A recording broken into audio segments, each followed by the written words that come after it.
Et il a été acté qu'il y aurait d'abord la volonté de bâtir une séquence bilatérale entre le président Zelensky et le président Poutine, dans un endroit qui va être déterminé dans les prochaines heures, et qui sera suivi d'une réunion trilatérale avec le président Poutine, le président Trump, le président Zelensky.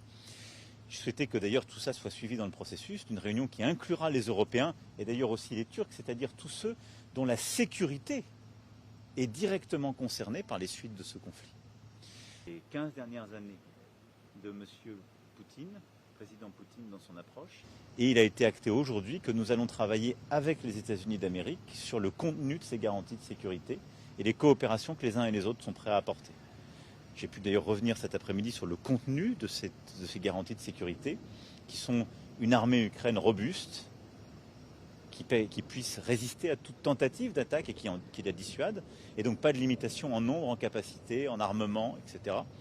Et puis ce sont aussi des forces de réassurance en mer, dans les airs et sur terre que les Alliés sont prêts à apporter à l'Ukraine. Et donc après, nous sommes plusieurs à lui avoir dit, vous parliez au président Poutine, il était en train de bombarder l'Ukraine. Je crois qu'il est convaincu maintenant, et le président Poutine le lui a redit, nous lui avons tous redit, qu'on ne peut pas discuter un traité de paix qui prend quand même plusieurs jours, voire plusieurs semaines, sous les bombes.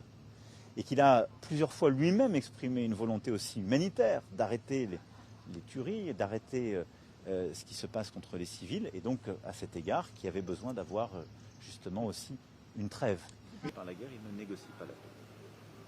C'est ça la réalité. C'est pour ça que je dis, et j'ai redit hier, le président Trump croit dans sa capacité à obtenir un accord, croit aussi que le président Poutine souhaite un tel accord de paix, et moi je m'en félicite, et je veux le croire après les réunions qu'ils ont eues.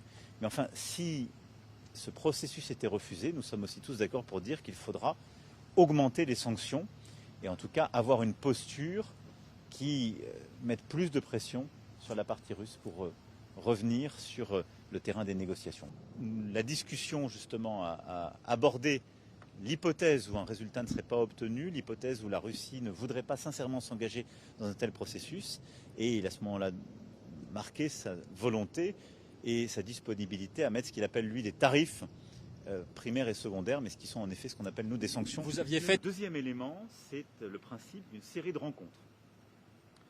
Et vous avez un président américain, des présidents européens, un président ukrainien qui veulent la paix.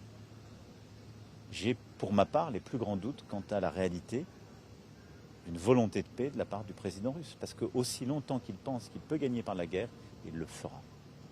Et que son objectif final, c'est de prendre le maximum de territoire, c'est d'affaiblir l'Ukraine et d'avoir une Ukraine qui n'est ou pas viable seule ou dans le giron